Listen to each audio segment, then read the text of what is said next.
تجارتی معاہدوں پر پابندیوں کا خطرہ ہو سکتا ہے، امریکہ کا ایرانی صدر کے دورے پاکستان پر رد عمل۔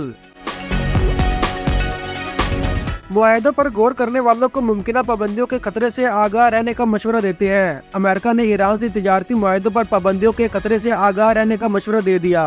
امریکی محکمہ خارجہ کے ترجمان میتھیو ملر نے واشنگٹن میں پریس بریفنگ میں ایرانی صدر ابراہیم رئیسی کے دورے پاکستان کے سوال پر کہا کہ ایران کے ساتھ تجارتی معاہدوں پر پابندیوں کا خطرہ ہو سکتا ہے۔ تجارتی معاہدوں پر غور کرنے والوں کو ممکنہ پابندیوں کے خطرے سے آگاہ رہنے کا مشورہ دیتے ہیں۔ انہوں نے کہا کہ امریکہ پاکستان کی سب سے بڑی برآمدی منڈی اور اس کے بڑے سرمایہ کاروں میں سے ایک ہے۔ امریکہ 20 برس سے پاکستان میں ایک بڑا سرمایہ کار بھی ہے۔ پاکستان کی اقتصادی کامیابی دونوں ممالک کے مفاد میں ہے۔ ہم اپنی شراکت کو جاری رکھنے کے منتظر ہیں۔